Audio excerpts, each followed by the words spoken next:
1절 이새의 줄기에서 한 싹이 나며 그 뿌리에서 한 가지가 나서 결실할 것이요 그 위에 여호와의 영 곧 지혜와 총명의 영이요 모략과 재능의 영이요 지식과 여호와를 경외하는 영이 강림하시리니 그가 여호와를 경외함으로 즐거움을 삼을 것이며 그의 눈에 보이는 대로 심판하지 아니하며 그의 귀에 들리는 대로 판단하지 아니하며 공의로 가난한 자를 심판하며 정직으로 세상의 겸손한 자를 판단할 것이며 그의 입의 막대기로 세상을 치며 그의 입술의 기운으로 악인을 죽일 것이며 공의로 그의 허리띠를 삼으며 성실로 그의 몸의 띠를 삼으리라.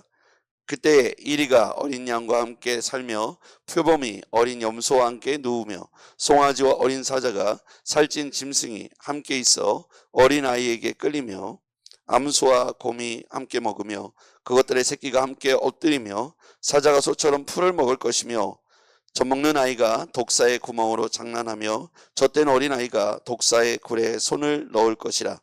내 거룩한 산 모든 곳에서 해됨도 없고 상함도 없을 것이니 이는 물이 바다를 덮음같이 여호와를 아는 지식이 이 세상에 충만할 것임이니라. 그날에 이새의 뿌리에서 한 싹이 나서 만민의 기치로 설 것이요 열방이 그에게로 돌아오리니 그가 거한 곳이 영화로우리라. 그날에 주께서 다시 그의 손을 펴사 그의 남은 백성을 아수르와 애국과 바드로스와 구스와 엘람과 시날과 하맛과 바다 섬들에게 돌아오게 하실 것이라. 여호와께서 열방을 향하여 기치를 세우시고 이스라엘의 쫓긴 자들을 모으시며 땅 사방에서 유다의 흩어진 자들을 모으시리니 에브라임의 질투는 없어지고 유다를 괴롭게 하는 자들은 끊어지며 에브라임은 유다를 질투하지 아니하며 유다는 에브라임을 괴롭게 하지 아니할 것이요 그들이 서쪽으로 블레셋 사람들의 어깨를 날아 안고 함께 동방 백성을 노략하며 에돔과 모압에 손을 대며 암몬 자손을 자기에게 복종시키리라. 여호와께서 애굽 해만을 말리시고 그의 손을 유브라데스 하수 위에 흔들어 뜨거운 바람을 일으켜 그의 하수를 쳐 7갈래로 나누어 신을 신고 건너가게 하실 것이라. 그의 남아있는 백성 곧 아수르에서 남은 자들을 위하여 큰 길을 잇게 하시되 이스라엘의 애굽 땅에서 나오던 날과 같게 하시리라. 아멘. 할렐루야. 오늘도 주의 말씀으로 승리하는 복된 하루가 되길 주의 이름으로 축복합니다. 네. 오늘 하나님께서 이새 줄기에서 한 싹이 나며 그 뿌리에서 한 가지가 나서 결실할 것이다. 그러면 이새의 뿌리, 이새의 줄기, 이새의 줄기에서 한 싹이 나고 그 뿌리에서 한 가지가 나다. 보면 다윗의 뿌리, 다윗의 가시라고 할 법도 한데 왜 이새의 뿌리라고 했을까요?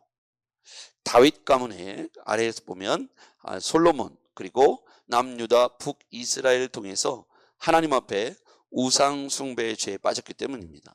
특히 솔로몬 이후에 보면 솔로몬의 말년에 우상들이 곳곳에 도처에 판을 치게 되죠. 그로 인해서 하나님께서 이새의 뿌리다 이렇게 다윗 가문에 대한 비판을 이사야 선지자를 통해서 간접적으로 다윗 가문을 비판하고 있는 거예요. 생각해 보면 우리가 다윗 왕이 얼마나 대단한 왕입니까? 이스라엘 역사에 다윗을 빼고 무엇을 얘기할 수 있겠습니까? 다윗과 솔로몬. 그런데 그 대가 다윗, 솔로몬, 그 다음에 분열왕국으로 넘어가잖아요. 다윗 왕 때에 통일왕국이 되었는데 그 대가 두 대를 거쳐서 그냥 와르르 무너지는 거예요. 남유다 북이스라엘. 이사야가 활동하던 이 시기에 주전 약 700년경인데요. 700년, 800년. 그러니까 예수님이 이 땅에 오시기 직전 700년, 800년 전의 일입니다. 기원전 2000년, 지금으로부터 예수님이 2000년 전이라고 본다면 그 이전에, 그러니까 우리 시점에서 보면 약 2800년 전에 이사야가 경고한 내용이냐. 거기 보면 다윗, 그 다음에 솔로몬, 다윗의 뿌리에서 이렇게 표현할 것 같은데 이새의 뿌리라고 표현한 부분이 인상적인 거예요. 그것은 다윗 가문이 하나님 앞에서 온전하게 신앙을 계승하지 못했다는 것을 비판하고 있다는 것이죠. 다윗 왕이 얼마나 훌륭한 왕입니까? 솔로몬은 또 얼마나 지혜로운 사람이에요. 그럼에도 불구하고 그 솔로몬 말미에 잘못된 선택을 하죠. 그것은 하나님을 바라보지 못하고 다른 것을 바라봤기 때문이죠. 하나님을 집중했으면 얼마나 좋았을까. 다윗 왕은 흠결이 없는 사람은 아니에요. 그가 하나님 앞에서 여러 우여곡절 끝에 왕이 되고 사울 왕의 질투와 핍박에도 불구하고 다윗이 성군이 되지 않습니까? 통일한국을 이루게 되죠.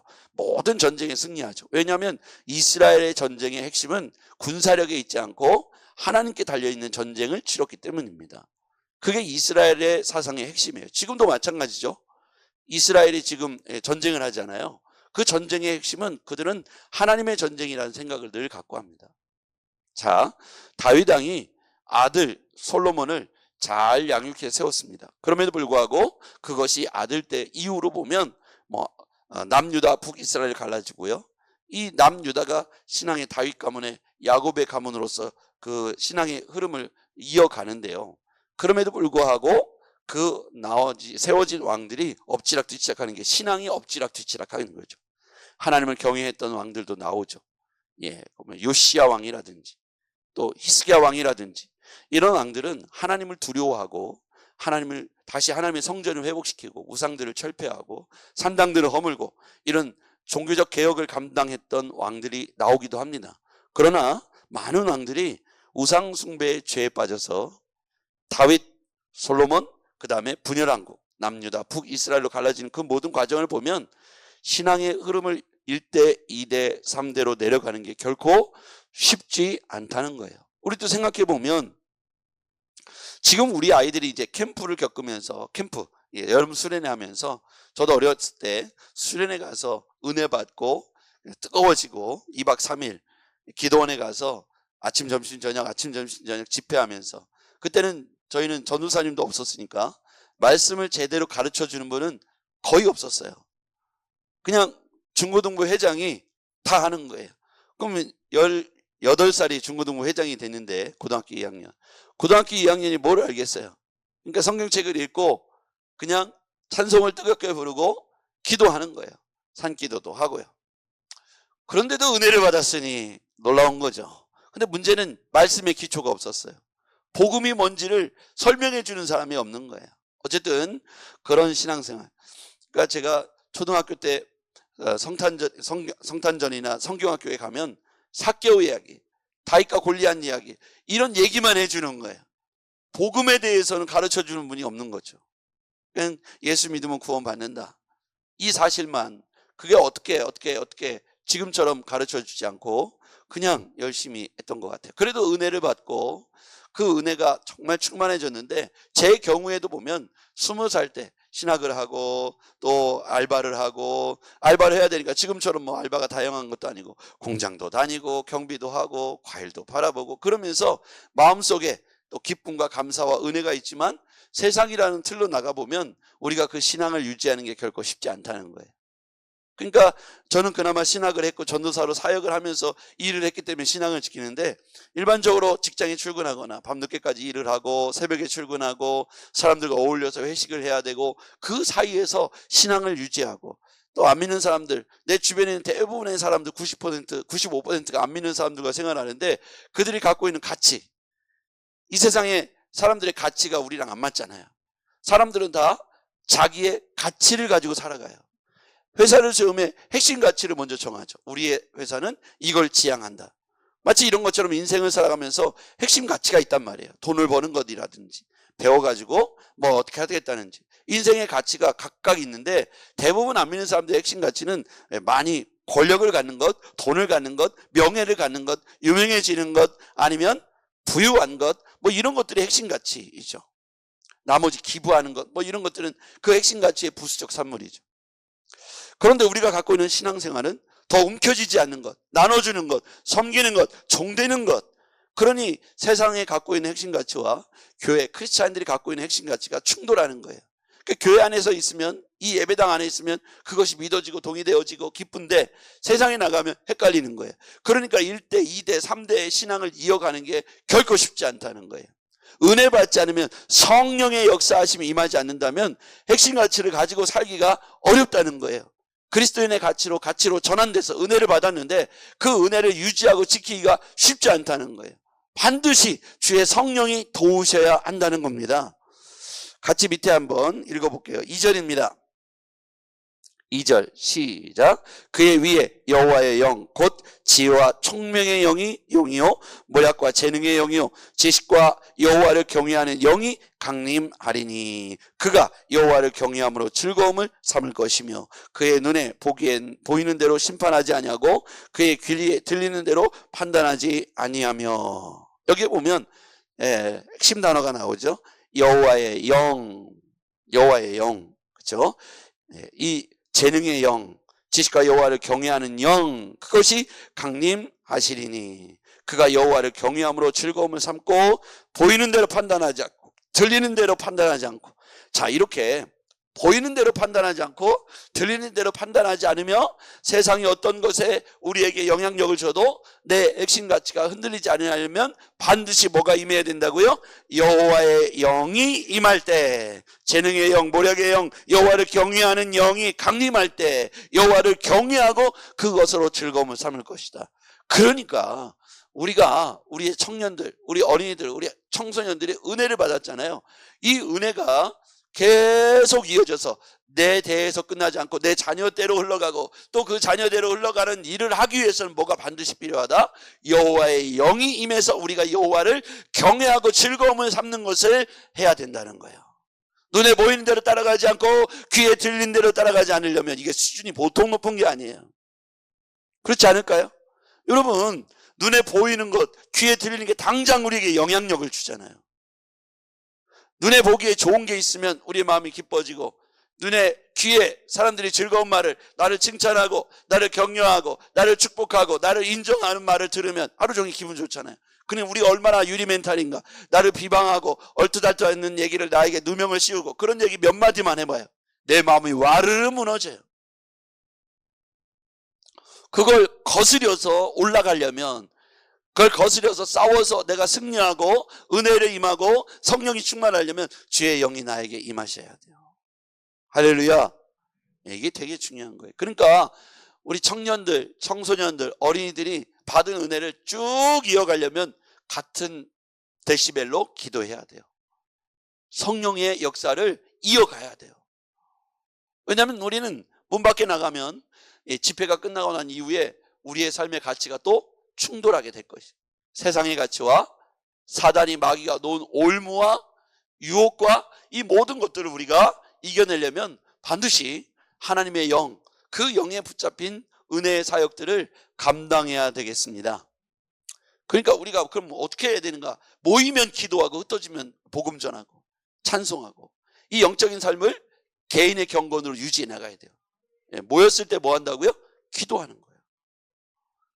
아이스크림만 먹고 헤어지면 우리가 영적인 파워와 성령의 역사가 점점 소멸되는 거예요. 제 경험을 얘기하는 거예요. 그러니까 우리가 일주일 내내 은혜를 받다가 일주일에 한 번도 은혜를 받지 못하는 상황이 되어지면 눈에 보이는 게 더 커지고 귀에 들리는 게 더 커지는 상황이 되는 거예요. 여호와의 영이 나에게 수시로 임재하심을 경험할 수 있는 그 영적 공동체를 사모하고, 모이면 두세 사람이 모이면 찬송하고 기도하고 찬송하고 기도하고, 그것도 그냥 조용히 하는 게 아니라 주여라고 부르고 간절히 기도하고, 이런 문화가 형성돼야 하겠습니다. 초대교회 성도들이 어떻게 이겨냈는가를 가만히 보면 모이면 뭐 했어요? 이걸 한 거예요. 끝까지 모여서 뜨겁게 손을 들고 주여 간절히 성령의 임재를 사모하며 또 기도한 거예요. 왜요? 오순절 마가다락방의 성령의 역사를 경험했기 때문입니다. 그리고 나서 그들이 흩어지면 두세 사람이 모이면 교회를 이룬 거예요. 가정에서 성경에 보면 누구누구의 집에 있는 교회에게 문안하노라, 누구누구 집에 있는 교회에게 문안하노라. 성경의 역사에 보면, 특히 2000년 전 초대교회, 우리의 원형교회에 보면 이 교회들이 예배당을 중심으로 모인 게 아니라 흩어진 가정에서 두세 사람의 공동체들이 하나님을 찬미하고 떡을 뗐다는 성경의 기록을 보게 돼요. 이게 바로 교회 부흥의 역사였다는 거예요. 모이는 집단적 주일 예배 중심이 아니라, 뿐만 아니라 흩어진 교회가 곳곳에 존재했다는 거예요. 그러니까 모여서 주여라고 부르고 뜨겁게 기도했다는 거예요. 그러면서 그 부흥의 불길이 꺼지지 않고 번져나갔다는 성경의 기록을 봅니다. 오늘 우리가 바로 이사야 선지자가 한 뿌리에서 여호와의 결실을 맺게 될 것인데 그들을 남겨진 자라고 표현해요. 16절에 보면 그의 남아있는 백성 곧 아수르에서 남은 자들을 위하여 큰 길이 있게 하시되 이스라엘의 애굽 땅에서 나오던 날과 같이 하시리라. 남겨진 자들, 그들을 통해서 이새의 줄기에서 한 뿌리 한 가지가 나서 다시 결실하게 될 것이다. 이게 무슨 얘기예요? 회복을 말하시는 거예요. 회복. 그런데 이 모든 상황에 있어서의 전제 상황들을 이렇게 말해요. 회복의 전제가 뭐냐? 9절. 내 거룩한 산 모든 곳에서 해됨도 없고 상황도 없을 것이며 이는 거기서부터요, 물이 바다를 덮은 같이 여호와를 아는 지식이 이 세상에 충만할 것임이니라. 이게 회복의 전제예요. 여호와의 영이 임하고 여호와를 아는 지식이 이 세상에 충만할 때 이새의 뿌리에서 한 싹이 나서 만민의 기치로 설 것이고 열방인 그에게로 돌아오게 될 것이다. 하나님은 이사야 선지자를 통해서 이런 희망을, 메시아를 통한 구원을 다시 이스라엘, 모든 절망에 빠져있는 이스라엘에게 다시 말씀하시는 거예요. 하나님의 영이 살아있고 지금도 하나님이 역사하시고 살아계신 줄 믿습니다. 그러므로 하나님은 남은 자들을 통해서 다시 싹이 나서 열매 맺게 할 것이다. 회복을 말씀하시는 거죠. 오늘 우리 교회가 그 회복의 진원지가 되었으면 좋겠습니다. 여러분의 가문이 그 한 가지가 되기를 주의 이름으로 축복합니다. 기도하겠습니다. 전능하신 아버지여, 오늘 우리가 말씀 가운데 희망과 소망을 얻습니다. 이사야 선지자를 통해서 주시는 이 말씀을 우리에게 비전 삼게 하시고 마음에 담아 오늘도 승리하는 하루가 되게 하여 주시옵소서. 예수님의 이름으로 기도했습니다. 아멘.